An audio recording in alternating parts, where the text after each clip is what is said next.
As Sri Lanka readies for yet another change with the election by Parliament this week of Ranil Wickremesinghe, her 8th executive president, and even though the queues continue to remain on the streets for fuel, we are here with our dose of positive daring different.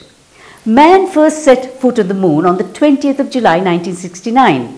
A popular theory about the moon is that Theia, a Mars-sized rock, crashed into Earth 4.5 billion years ago. The resulting debris clumped together to form our moon. It is the 5th largest of over 200 moons orbiting the solar system.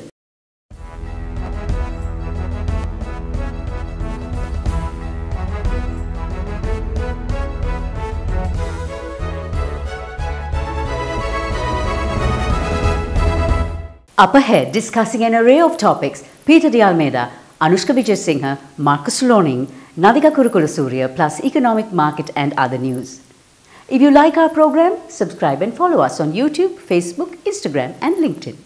Did you know you can open a digital fixed deposit with just 5,000 rupees? Open a CDB iDeposit digital fixed deposit today. CDB, your friend.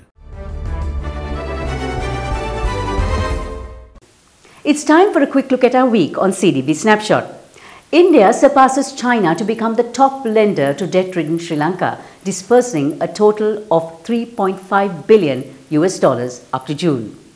Fitch Ratings places Sri Lanka's long-term local currency issuer default rating and associated instruments under criteria observation. Manufacturing activities declined in June as the Manufacturing Purchasing Managers Index recorded an index value of 44.1 in June, declining 6.2 index points from May.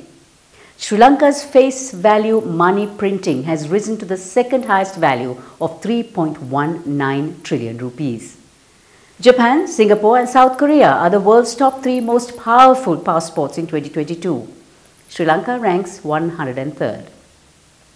Andrew Nethsinghe, who is of Sri Lankan origin, has been appointed Organist and Master of Choristers at Westminster Abbey. He also broke a 350-year tradition by admitting girls into Cambridge's St. John's College Choir, where he is music director.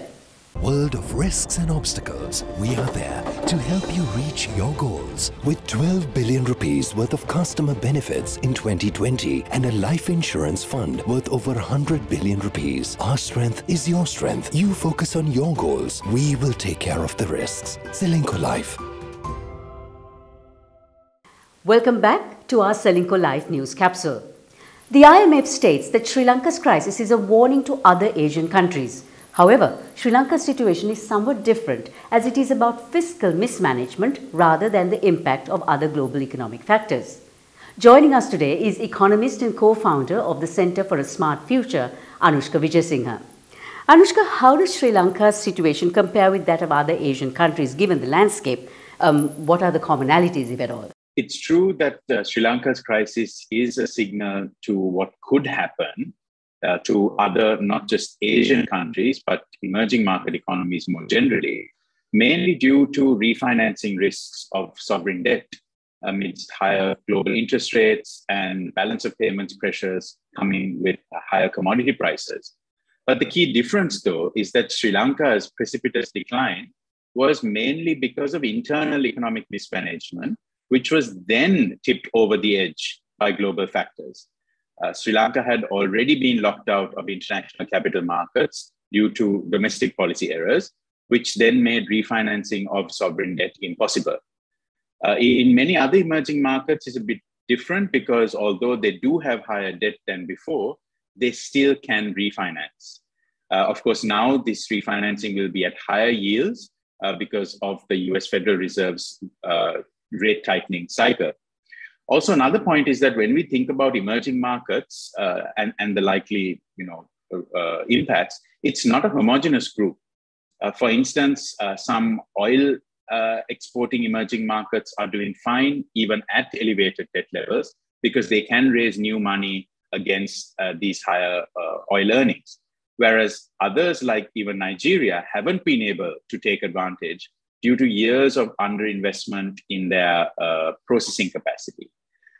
Now, apart from all of these, some of the other common factors and near-term risks would be the rising cost of global commodity prices, which are raising the prices of both oil and non-oil imports in emerging markets, high inflation in the US, eroding consumer sentiment, and potentially a growth slowdown in China with the unfolding real estate and banking crisis there. The Colombo stock market showed positive signs with the announcement of the new president this Wednesday. The all-share price index moved up this week by 3.6%, while the average daily turnover also moved up slightly to 1.25 billion rupees. WTI oil fell to $99 per barrel, as it seems that higher oil prices have finally impacted demand, outweighing the tight global supply. Gold prices fell to the lowest level in a year to below $1,700 per ounce amid interest rate hikes by major central banks. Germany is adopting a new law on human rights in supply chains, coming into effect in 2023 for companies employing over 3,000 and in 2024 for those with over 1,000. Sri Lankan exporters too will naturally have to fall in line. Joining us in an exclusive is former member of the German Parliament and former spokesperson for the German government on human rights and humanitarian aid, Markus Lohning. Mr. Lohning, larger companies are most probably already compliant with UN applicable laws on human rights. Now, smaller companies, however, in the supply chain may not be as compliant. How would the new law impact this aspect of the supply chain? It's important to see that Sri Lanka is actually in a good starting position. Right. Because it doesn't have the big issues, like if you're thinking of child labor that's in countries around you a lot more prevalent, or issues with forced labor that we're hearing and seeing about. So you are actually in a better starting position. The big companies that actually know these standards and that are largely compliant with these standards, they should help roll them out within their supply chains, which I believe some of them are doing. And they're sharing knowledge, they're sharing technology, and they're trying to get their suppliers to be compliant. Customers in Europe are asking for more transparency all the time. So they started asking about their first-tier suppliers. And now they're asking their first-tier suppliers, so what about your suppliers?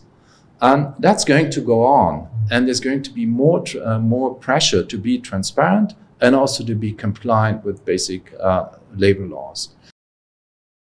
We've heard of performances that are show-stopping, but this Venezuelan dancer's performances are traffic-stopping, making the busy streets of Caracas his stage with daredevil breakdance moves while sliding between cars.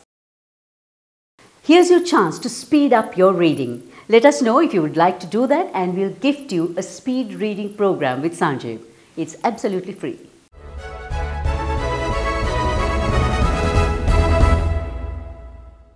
Sri Lanka now has its 8th executive president. 6-time Prime Minister Ranil Wickremesinghe was voted in with a parliamentary majority of 134 votes.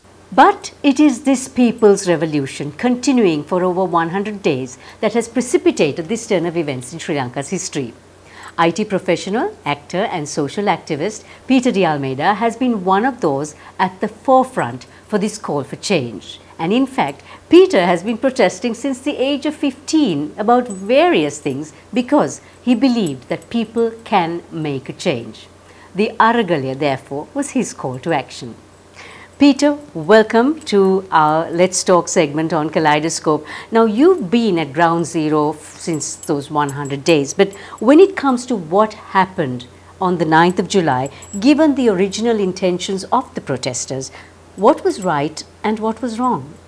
Now, 9th was, as you know, was a tremendous success. I mean, who would have thought that this all-powerful Rajapaksa brother, Gotabaya, would flee? And in that he represented a failed executive presidency. So that was what was. But if you are referring to wrong and talking about the burning of Ranil's house, now that is definitely something that we don't condone. And I don't think any of the real protesters were involved in that. So there's a lot of, speculation about what happened and all of that. Certainly we condemn it. But you see, even just before that, talking about violence, the police unleashed themselves on news people like you who were there to cover an event, and you saw that. for yourself. So you see, sometimes there is provocation, but in spite of that, I would say that's not something that we condone. But by and large, the protests have been extremely peaceful. Now 13th, outside Ranil, we went there, the Prime Minister's office. The first thing they did was to clear the mess. Bare hands, pulling dirt out of mud. And within an hour, Savithri, that place looked completely clean. You could never seen that there was a riot out there. The protesters have been very disciplined in that sense. There is a call by protesters to ignore the constitution and bypass parliament. Now, how sensible is that? Now, the constitution has failed its people, the executive presidency. It has failed us. So how can you place your trust in a constitution that has failed its people so badly? So while the constitution was there, the country went into bankruptcy. So we need to look at something outside.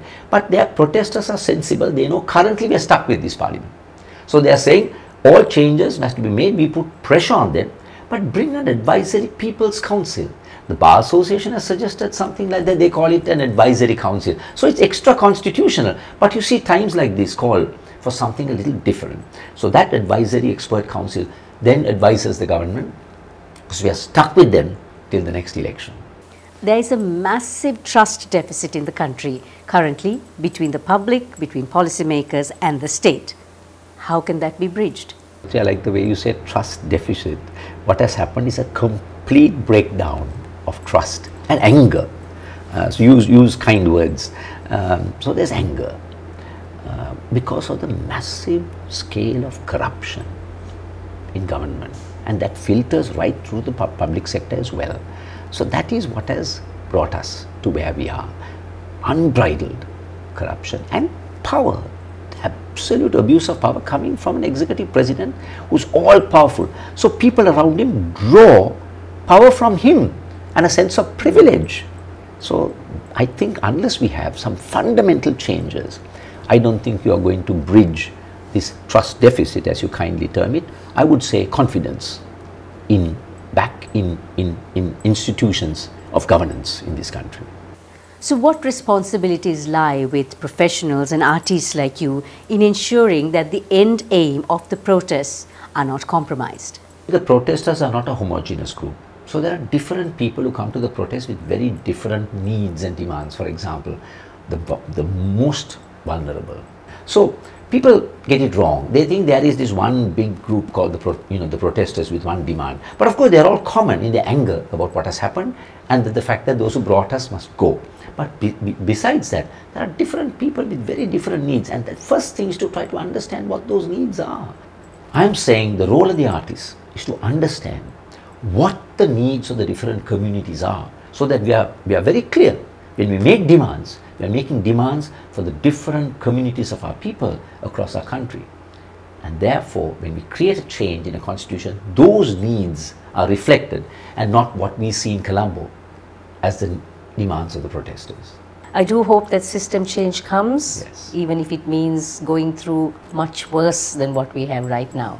Thank you so much for shedding some light on everything that's been going behind the scenes. Thank you very much, Savithri, for having me on your show.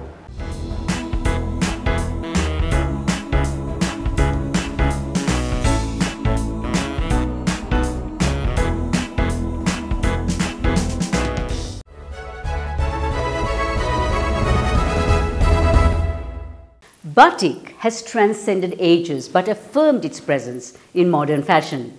Bringing out the beauty of batik through her Yara collection is Nadika Kulukulusurya on Life in 60. I always loved batik and used to wear them often. During the pandemic and long lockdowns, I had spare time and wanted to learn the art of batik. Initially, I joined a workshop and learned the basics. Thereafter, I learned through research and my own practice. When I first created few dresses, my family and friends encouraged me to start it as a business. That is how the Yara collection was created. Currently, I take customized orders and ship to my friends overseas. I design for both ladies and gents. My goal is to go overseas with my brand Yara collection. We say goodbye for now. Here's our Kaleidoscope takeaway. The future depends on what we do in the present.